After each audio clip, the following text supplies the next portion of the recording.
Pernah tak anda fikirkan tentang Indonesia? Hari ini kita nak bongkar satu teka-teki ekonomi yang cukup besar, sebuah negara yang sering kali dilihat dengan dua cara yang sangat berbeza dan selalu jadi bahan perdebatan hangat. Cuba bayangkan, di satu sisi, ia dicanang sebagai gergasi ekonomi masa depan. Tapi di sisi lain pula, ada yang dengan sinis melabelkannya sebagai Republik Pisang. Dua gelaran yang langsung tak sepadan untuk negara yang sama. Jadi, persoalan utamanya, yang mana satu ni betul? Mana satu Indonesia yang sebenar? Itulah yang kita akan cuba rungkai sama-sama dalam kupasan kali ini. Okey, jom kita mulakan. Bahagian pertama, persoalan 4 trilion dolar. Angka inilah yang menjadi titik mula kepada keseluruhan perdebatan kita. Kalau kita ukur guna pariti kuasa beli atau PPP, ekonomi Indonesia ni bukan calang-calang tahu. Nilainya 4.3 trilion dolar. Sebagai ahli G20, ia sering disebut-sebut bakal menjadi kuasa besar global keempat terbesar menjelang 2045. Tapi ada tapi yang besar kat sini. Wujud satu pandangan yang 180 darjah berbeza. Sesetengah penganalisis melihatnya sebagai satu kegagalan mendalam dalam analisis ekonomi politik dan menganggap angka GAH tadi tu lebih kepada satu fata morgana 4 trilion dolar. Macam ilusi semata-mata. Dan ini membawa kita kepada hujah yang pertama. Adakah di sebalik semua angka yang nampak hebat ni sebenarnya tersembunyi struktur sebuah Republik Pisang? Bila kita sebut Republik Pisang, jangan bayangkan buah pula ya. Dalam konteks ekonomi politik moden, ia merujuk kepada sebuah negara di mana ekonominya dikawal oleh segelintir golongan elit, amalan rent-seeking atau kaut untung guna kuasa politik berleluasa dan institusi yang lemah sampaikan pembangunan yang tulen tersekat.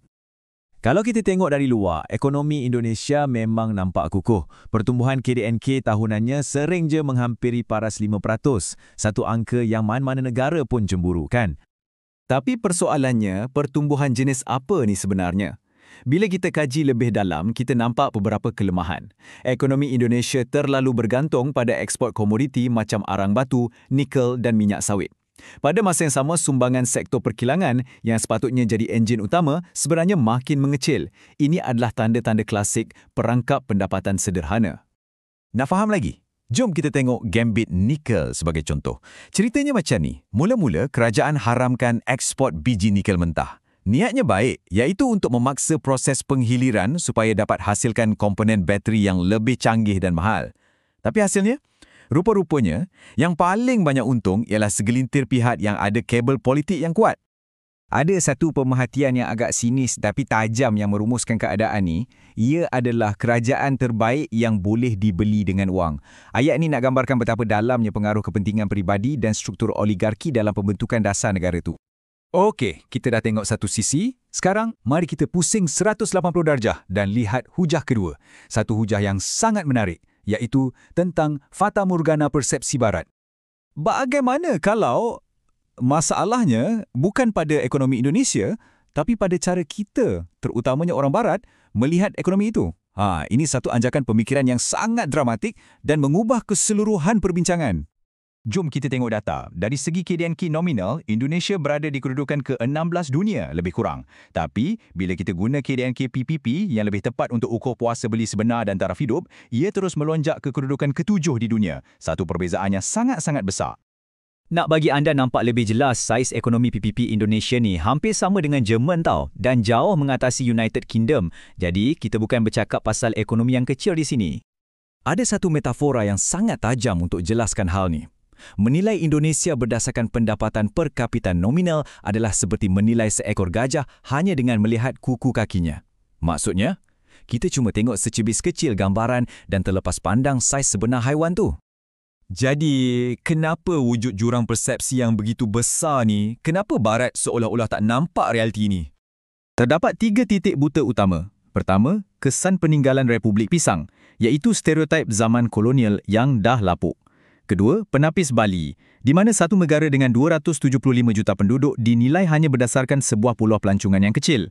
Dan ketiga, keselesaan geopolitik. Kadang-kadang lebih mudah untuk berpegang pada naratif yang ringkas supaya tak menyinggung perasaan rakan kongsi strategik yang penting. Hujah ni diringkaskan dengan satu frasa yang agak provokatif. Salah tanggapan ini sebenarnya adalah gejala kemuflisan intelektual Barat itu sendiri. Ini nak kata yang masalahnya mungkin terletak pada pemerhati bukan pada yang diperhatikan. Akhir sekali, mari kita simpulkan pertembungan antara persepsi dan kuasa ni untuk dapatkan gambaran yang lebih menyeluruh. Jadi apakah sebenarnya Fata Morgana $4 triliun ni? Nah, jawapannya ada dua.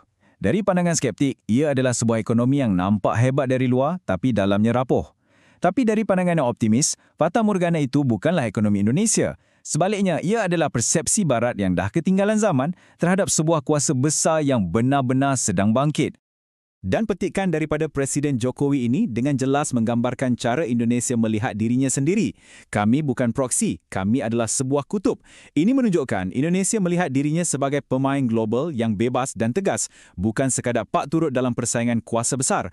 Satu pendirian yang mencabar peta kuasa global sedia ada. Ini meninggalkan kita dengan satu persoalan terakhir untuk difikirkan.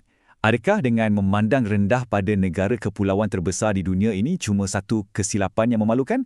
Atau ia sebenarnya satu kesilapan strategik yang sangat-sangat berbahaya? Fikir-fikirkanlah.